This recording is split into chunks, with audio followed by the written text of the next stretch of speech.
El estado de la justicia en un país como Ecuador es un tema relevante, sin duda, por la corrupción, por los resquicios en su institucionalidad, por la falta de recursos que la acompañan mientras la ciudadanía se mantiene anhelante de un ejercicio ágil, digno y apegado a las normas. Vamos a hablar sobre estos asuntos con el doctor José Swing, presidente de la Corte Nacional de Justicia. Doctor, muy buenos días, bienvenido a Contacto Directo. Muchas gracias, buenos días, Lenin. Doctor, quiero empezar preguntándole qué está pasando con la extradición de Hernán Luque. Se sabe que se viabilizó en primera instancia su extradición, pero que esta es sujeta a una apelación. ¿Cómo va ese proceso? ¿Para cuándo se espera tener ya una definición en ese caso?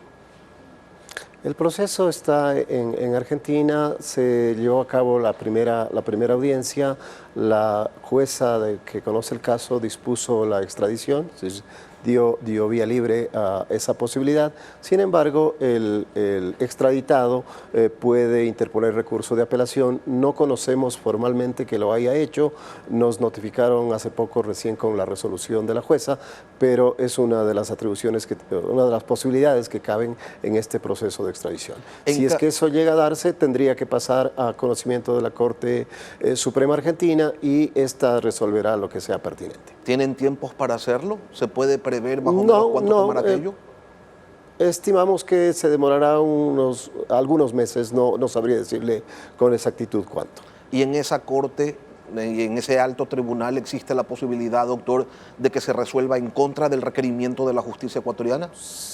Siempre hay esa posibilidad, puede ratificar la decisión de la jueza como podría revocarla. Pasemos a otro tema, doctor Swing. ¿Cómo escogió usted los nombres de quienes integran la terna de donde se escogerá al vocal principal para que presida el Consejo de la Judicatura? Mira, Lenin, yo soy académico de mucho tiempo, vinculado con algunas universidades en el país y tengo conocimiento y tengo amistades en ese entorno. Y si usted puede mirar los nombres de los 3 profesionales que fueron seleccionados, tienen precisamente ese origen. Los 3, el doctor Molina, la doctora Dunia Martínez y el doctor Landívar. Ellos son catedráticos, conozco más a uno que a otros, conozco bien a la doctora Dunia Martínez, conozco al doctor al doctor que es juez, el doctor Molina, que es juez de lo penal aquí en Quito, y conozco también al doctor Landívar por su vinculación con la academia. Esa terna integrada por los doctores Telmo Molina, Dunia Martínez y Hugo Landívar Orellana, ¿la armó usted, doctor, y tuvo el apoyo unánime de la Corte? Sí. La seleccioné yo con responsabilidad. Tome en cuenta que han sido tiempos muy cortos. El reglamento dispone que de una vez que notifica el Consejo con este pedido de entregar la terna, tengo 4 días para hacerlo. Había solicitado una aclaración en el sentido de cuál es el sustento jurídico para solicitarla. El Consejo de Participación dio una respuesta inmediata en el mismo día que llegó la comunicación y yo puse a consideración del Pleno, como había señalado públicamente, a consideración del Pleno, y todos los integrantes del Pleno admitieron o dieron el respaldo al envío de esa terna. Entiendo que usted hace esta terna, doctor, ante el requerimiento del Consejo de Participación Ciudadana y no necesariamente porque estuviera convencido. Parto de una declaración anterior suya en el sentido de que no era este el momento oportuno para la designación del vocal principal en medio, por ejemplo, del concurso que se desarrolla para designar a 10 jueces de la Corte Nacional. ¿Se mantiene usted en ese criterio de que este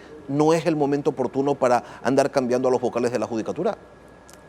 Así lo había sostenido públicamente, ratifico esa posición que es a título personal, desde luego. Sin embargo, como el Consejo activó el mecanismo de designación del representante de la Corte, que es el que tiene que presidir este cuerpo colegiado, pues he cumplido simplemente con esa disposición. ¿A qué se refería usted, doctor Swing, cuando dijo, según reporta diario El Universo, que quedaba en deuda con el Pleno porque muchos de sus integrantes dijeron no conocer a todos y en algunos casos a ninguno de los miembros de esta terna que les presentó? ¿A qué se refería, doctor, cuando dijo usted que esperaba no haber metido las de andar? Es un proceso delicado, es un tema de responsabilidad, está en juego la institucionalidad de la función judicial. El Consejo de la Judicatura es el órgano de administración y gobierno de la función judicial y yo he tomado las precauciones del caso para intentar seleccionar los profesionales más idóneos para esta función.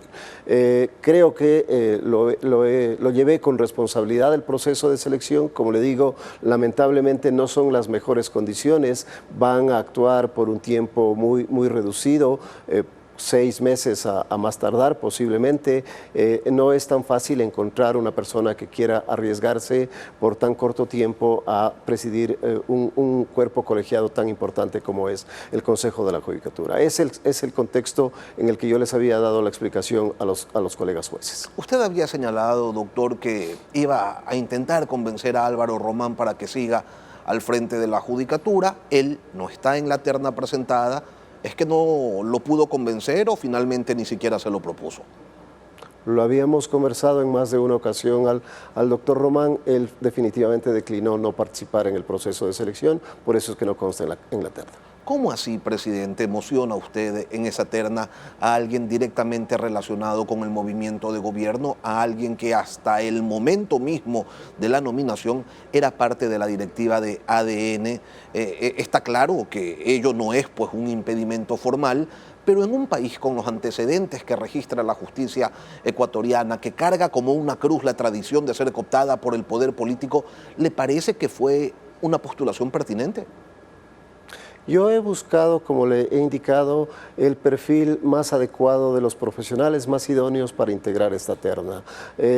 He visto, he escuchado comentarios de diferentes fuentes que han tratado de encontrar peros a todos y a cada uno de sus integrantes. Han dicho del doctor Molina, que es casado con la jueza Matamoros, han dicho de la doctora Dunia Martínez, que es pariente del señor Iván Granda, y han dicho del doctor Landívar, que es no sé si simpatizante o vinculado con el movimiento del gobierno, pero mire, yo seleccioné en función exclusivamente de su condición de profesionales que considero idóneos, que no tenían problemas de ninguna naturaleza, ni con la justicia, ni en casos de corrupción. Esa ha sido la razón por la que yo he seleccionado esas personas y por eso les he puesto a consideración del Consejo para el proceso de selección que le corresponde al Consejo. Será la comisión seleccionadora la que haga el análisis minucioso, pormenorizado de las hojas de vida de los profesionales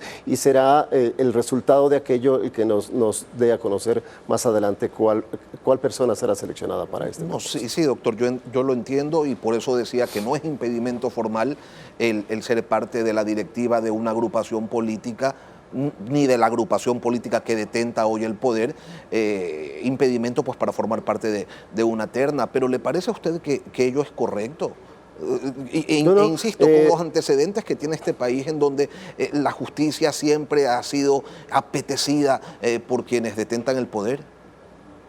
Usted lo ha dicho, no es impedimento formar parte del movimiento del partido o del partido político de gobierno. Yo no advertí esa particularidad respecto ¿Y si lo hubiera advertido, de los candidatos, posiblemente hubiera cambiado de candidato. Ok, entiendo.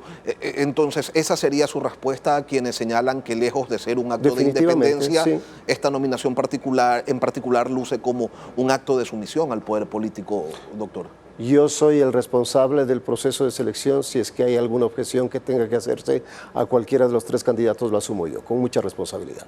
Presidente, ¿pudo usted revisar el paquete de reformas legales que remitió el Ejecutivo a la Asamblea estableciendo las modificaciones al COIP y a la Ley de Extinción de Dominio en consecuencia al pronunciamiento popular de la última consulta? He hecho una revisión general de aquello, estamos haciendo los análisis respectivos. Si es que la Asamblea lo considera pertinente, asistiré a la comisión respectiva a dar nuestros puntos de vista sobre el contenido de estos proyectos. ¿Tiene algunas observaciones que pudiera compartirle al país, doctor? Estamos trabajando en aquello, no tengo un documento final. Cuando lo tenga, podría con mucho gusto compartirlo a la ciudadanía. Doctor, el incremento de penas para determinados delitos, así como el cumplimiento de la totalidad de las penas en la prisión, ¿qué efecto tendrá en esa búsqueda de seguridad y de justicia que es prioritario para el país? ¿Esa es una respuesta que resuelve la paradoja de la impunidad o está más cerca del populismo penal? En lo personal y desde lo conceptual no soy partidario del incremento, ni del incremento de las penas, ni del agravamiento de las mismas. No es la forma como se puede combatir este tipo de problemas. Tras de aquello hay temas más estructurales, más profundos, que habría que analizarlos y que habría que poner en práctica. Políticas claras de promoción, de empleo, de desarrollo económico, que son los que combaten con mayor seguridad, desde mi punto de vista, los temas de inseguridad. Pero desde la justicia sin duda se pueden hacer aportes. Desde luego, y en ese camino, como le comento, estamos trabajando en pro de encontrar algunos elementos que aporten a esas propuestas que han señalado el gobierno, que ha puesto a consideración de la Asamblea. Presidente, ¿le preocupa a usted como titular pues, del más alto tribunal de justicia informes como el de Human Rights Watch, como el de la Defensoría del Pueblo, que refieren a excesos de la fuerza pública en el marco de los estados de excepción y el combate contra el narcoterrorismo, así como el trato deplorable a los privados de la libertad cuando el principio de la justicia no solo es de castigo, sino también y fundamentalmente de rehabilitación social?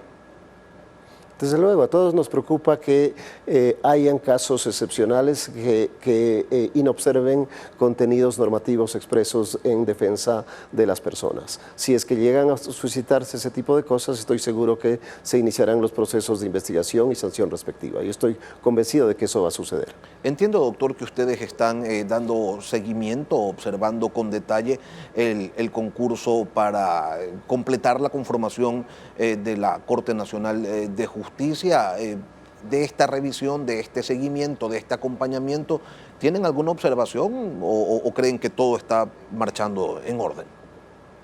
Hasta donde yo conozco, que están en la fase de verificación de requisitos de forma de méritos, el proceso ha sido llevado como aspiramos que sea, con transparencia, con rectitud.